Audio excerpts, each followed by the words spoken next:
This lesson is on electromagnetic induction. We learned last week that when you pass a current through a coil of wire, you create a really big magnetic field. We called that a solenoid last week. So what we're trying to do today is go the other way with it. If a current can create a magnetic field, then maybe a magnetic field can create a current. And the guy that was able to successfully test this idea was a guy by the name of Michael Faraday, an Englishman who was pretty good at experimenting and coming up with ways of explaining physical phenomenon, especially about electricity. So he did an experiment to test this idea of a magnetic field producing a current. And so he had a setup of a coil of wire, which he connected to an ammeter.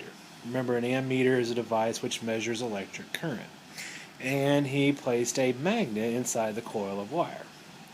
And surprisingly enough, when he did that, he saw nothing happen.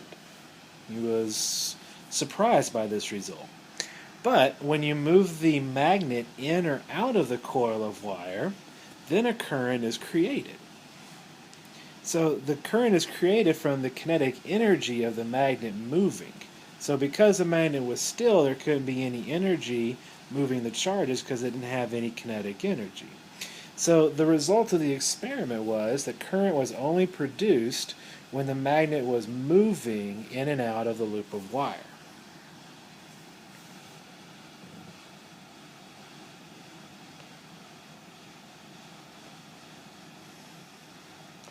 So we saw a current if it's moving in or if it's moving out, but not when it was still.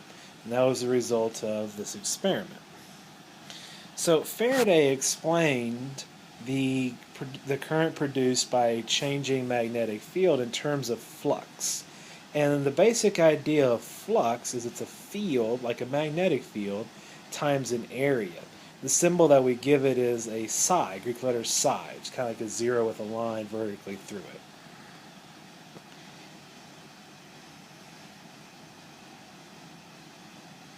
So Faraday used the idea of flux to explain the observations of his experiment. So the magnetic flux, or psi b, is simply the magnetic field, remember we give that the symbol b, times the area of the loop of wire. So area would be a capital A. So if it was a square, you would just do sides squared to get the area. If it was a rectangle, you do base times width. If it was a circle, you would do pi r squared to find the area. So just the geometric area you're familiar with.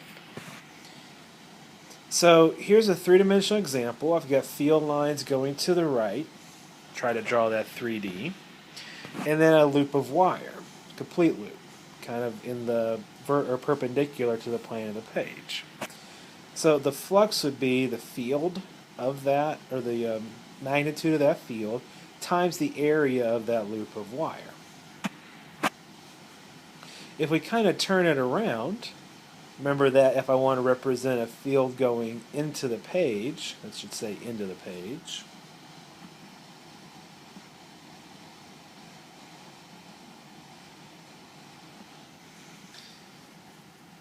then I would represent that with an X. That means a field going into the page. So the loop of wire, the area enclosed by the loop of wire would be the flux.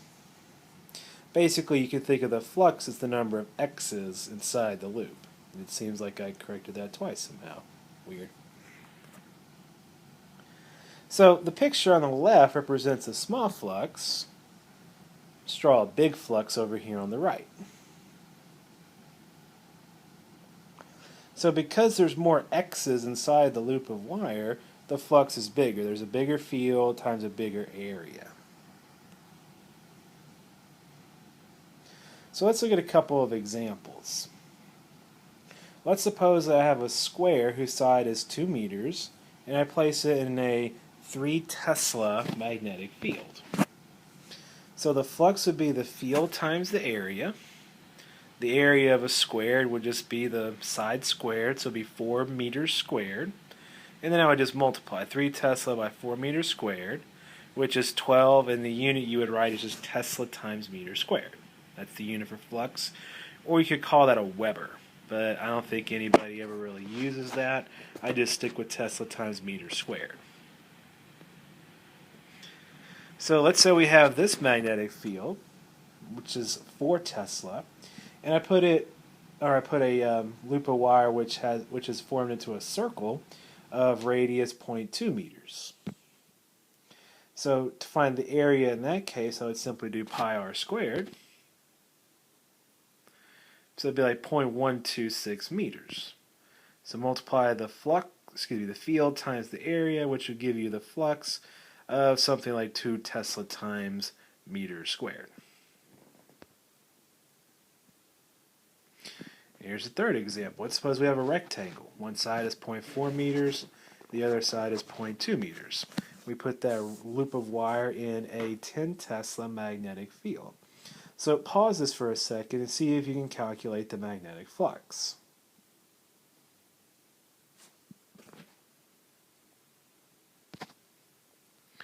So the area of a rectangle is just one side times the other, so that would be 0.08 meters squared.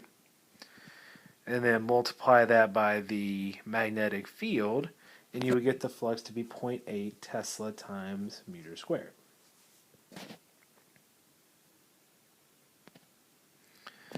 So Faraday explained his observation by stating that current is only created in a loop of wire when the magnetic flux, which we just learned about, is changing over time.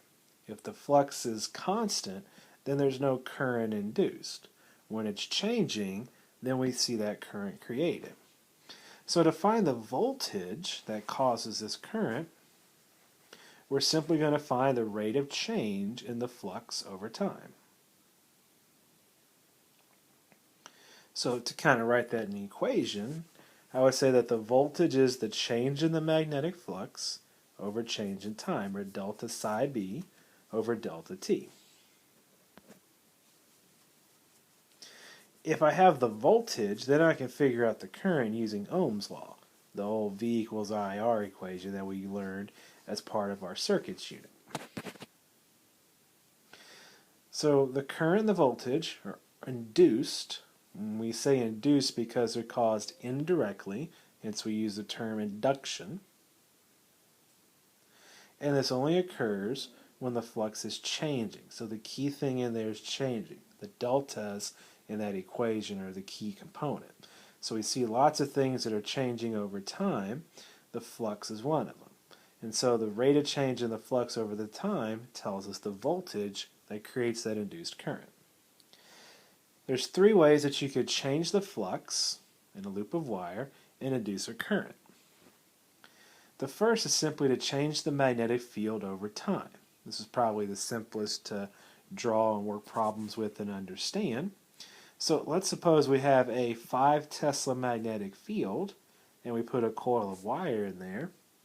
If I reduce the field to 1 Tesla over time, that would create a current in the wire.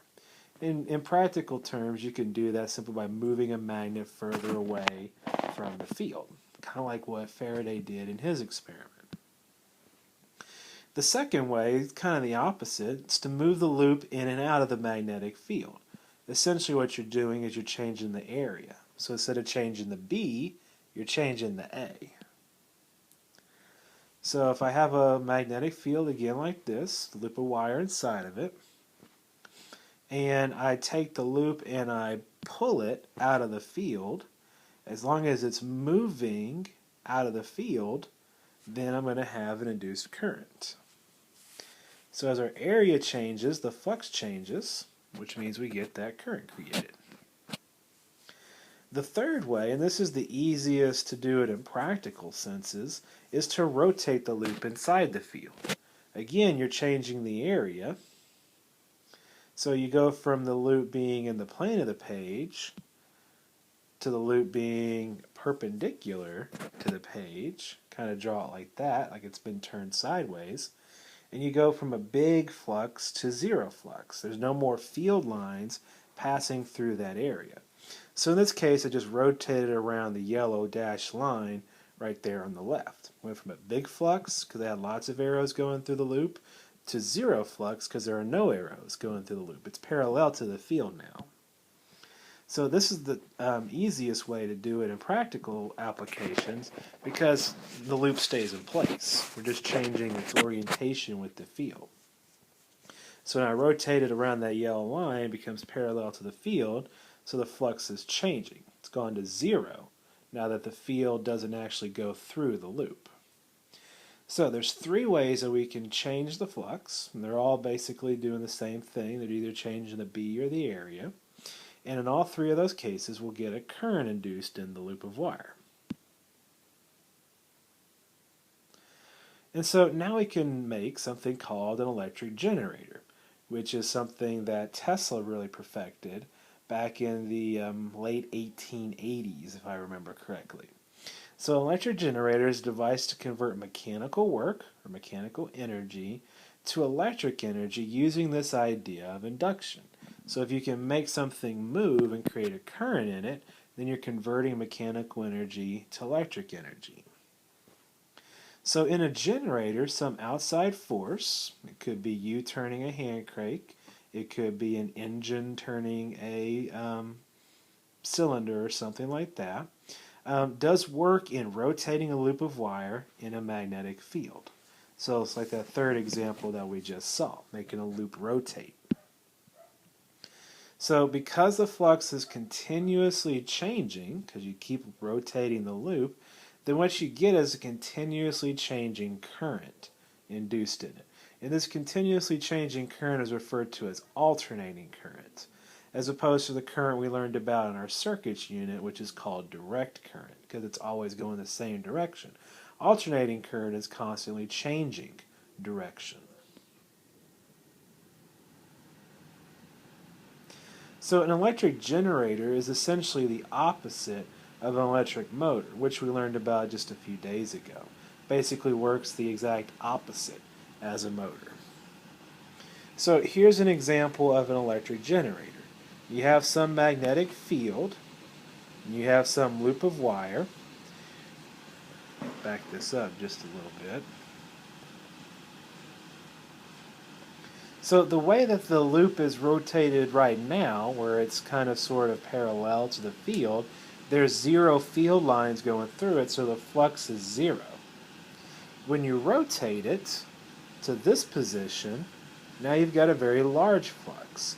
So if you continuously rotate it around, then you're continuously going back and forth between the first state and the second state, and so you're continuously making a current because you're continuously changing the magnetic field. So as the loop rotates around, we go from the flat loop, like this, to a not flat loop, a loop that's got a big area relative to the field, and back and forth, back and forth, back and forth. So the output is what we refer to as sinusoidal. That just means it's constantly changing over time. So here's a picture of a big generator. This would be something that's in a hydroelectric dam. The thing that causes the moving is moving water. So you get the water moving fast as it falls, and then it spins a turbine, this big paddle wheel, and that spinning is directed to a loop of wire inside a magnet, and that loop of wire inside a magnet is spinning, and thus we're creating a big current. So you can see the cylinder part where the guy is standing next to, that's all the things that are spinning, the coil of wires that are creating the magnetic field. You can see how big that is compared to the guy standing next to it. It's a pretty big coil of wire. Hydroelectric dams have a lot of energy that we can convert to electric energy. They power a good portion of the country. This would be an example of a portable generator, like what you might have in a camper, or if you were to go tailgating and you wanted to run a TV while you were doing that, or if you wanted to set up lights at an outside party or something to that effect. You can buy something like this at Home Depot. Another important device that works based on electromagnetic induction is called a transformer. What a transformer does is it changes the voltage of an alternating current. Now, this only works with the alternating current like we were getting out of the generator. So we have to use electromagnetic induction again, and we're going to use it to change the voltage by creating a magnetic field in an iron ring. So let's kind of sort of draw a picture of what this would look like. This is an iron ring, and you use iron because it can be magnetized. On the left side, we're going to loop a coil of wire around it. So we just take wire, wind it around it, and then send the wire back so it can complete the circuit. We're going to put in a current there, but it's going to be a constantly changing current, just like the alternating current from the generator. It's important that that current is changing. What that's going to do is it's going to create a magnetic field inside the iron ring, just like we learned about last week. A current creates a magnetic field. But because the ring is made of iron, that magnetic field is going to exist all throughout the ring. It's going to be a magnetic field pointing in all directions like that. In the same direction, but all throughout the field. On the other side, we loop a secondary coil of wire. So the left side is the input, the right side would be the output. Notice that there's different number of loops of wire on each side. That's what's going to determine how the voltage changes. So because the magnetic field in the iron ring is changing, then that creates or induces a current in the secondary coil, which is also changing. So to kind of go back through the whole process again, the red loop of wire has a constantly changing current, like it came from our generator. That creates a constantly changing magnetic field in the iron ring, which induces a constantly changing current in the blue loop of wire. So that's Faraday's law. So the left-hand side is what we learned last week, that current creates a magnetic field. The right-hand side is new stuff today. Changing magnetic field creates a current. So energy would be conserved in this situation. The input energy on the left side would equal the output energy on the right side. So again, it's important to remember that this only works if the yellow current coming into the red loop of wire is changing. If not, then this would not work. Nothing would happen. You'd still get a magnetic field created in that iron ring, but it wouldn't actually create a current in the blue coil because the field would be constant. It wouldn't be changing. So again, notice that there's different number of loops of wire on each side. The ratio of the loops of wire on the left side to the right side would determine the ratio of the input voltage to the output voltage.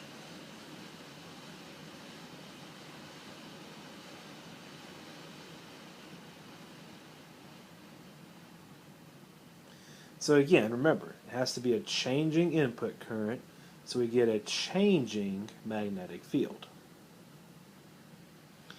And again, different numbers of loops of wire means we get a different voltage on each side.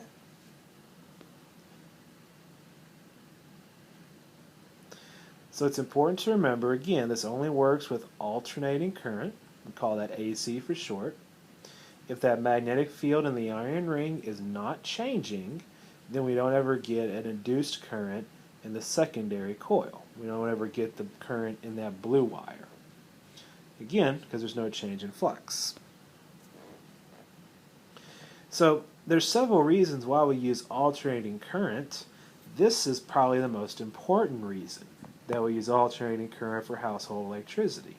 When we did all of our circuit unit, we always use batteries because batteries provide a direct current. It's easier for us to understand. We can use Ohm's law and things like that to actually calculate how big it is. But when a current's changing, we can easily change the voltage as we need. For example, a vacuum cleaner and a television set run on different voltages. Vacuum cleaners typically run on 120 volts, whereas your television set runs on a couple of thousand volts. Your cell phone charger takes the voltage from the walls and reduces it to something like 3 volts or 5 volts. Otherwise, the current would be too big and it would damage the battery in your phone.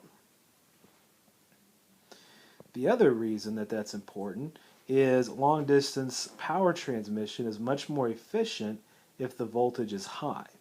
So the high tension power lines typically run between 100,000 and 500,000 volts.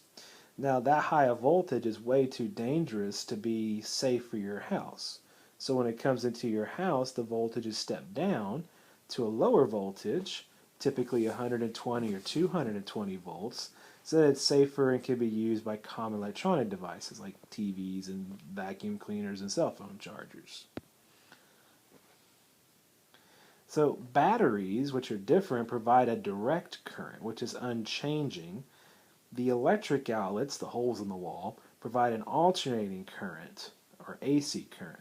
So that's why you can't just take your cell phone charger, for example, and use a battery to charge up your cell phone battery. It works on alternating current, whereas a battery provides direct current. So here's some pictures. If you have an electrical plug with a big box looking thing on it, chances are that that's a transformer. So that's the picture on the left. The picture on the right shows a transformer like what steps the voltage down as it comes into your house. If you live in a neighborhood that has overhead power lines where they're not buried, then you probably see those a lot on the poles. If you live in a neighborhood where your power lines are buried, then somewhere near the entrance to the neighborhood or on the backside somewhere is a big gray box, and that's where the transformer is for your neighborhood. Here's kind of a diagram of what the power system looks like. At the power plant, for example, that hydroelectric dam I showed you a second ago, there is a transformer that takes the voltage generated by your generators and makes it higher. It's more efficient to transmit electricity at high voltages. You lose less due to heat. When it gets to your house, then there's a second transformer, kind of like the picture I just showed you, that steps it down to back to a low voltage that's safer to your house. So let's look at a couple examples of how we use Faraday's law to calculate current. So here's a square loop of wire. Sides are 0.4 meters squared.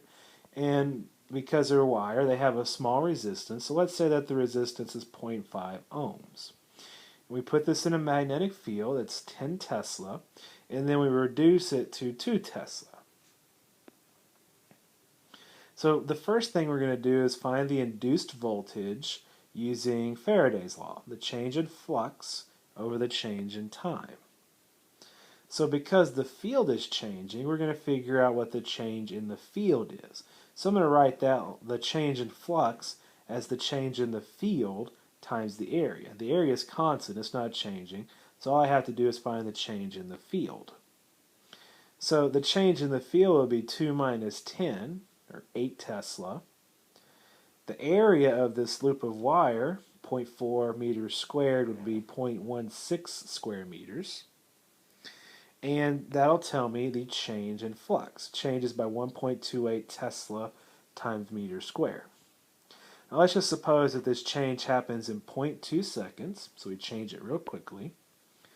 Then the voltage would just be that change in flux, 1.28 Tesla times meter squared, over 0.2 seconds. And when you do that, you should get something like 6.4 volts. Now that we have the voltage, we can figure out what the current is just by using Ohm's law, just like we did in our circuit unit. So solving for the current would be I equals V over R.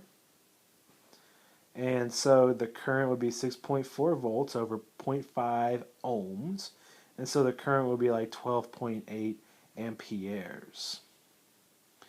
Don't worry about negative signs if you're calculating Ohm's law and current. Like for example, right here, 2 minus 10 would give you negative 8. I'm really not worried too much about whether or not the voltage is positive or negative. That doesn't mean a whole lot to us. All we really care about is how big it is. So if you get a negative sign, just ignore it if you're calculating an induced voltage or induced current. We don't really care too much about the direction. Hopefully this lesson has made sense. If it doesn't, please let me know.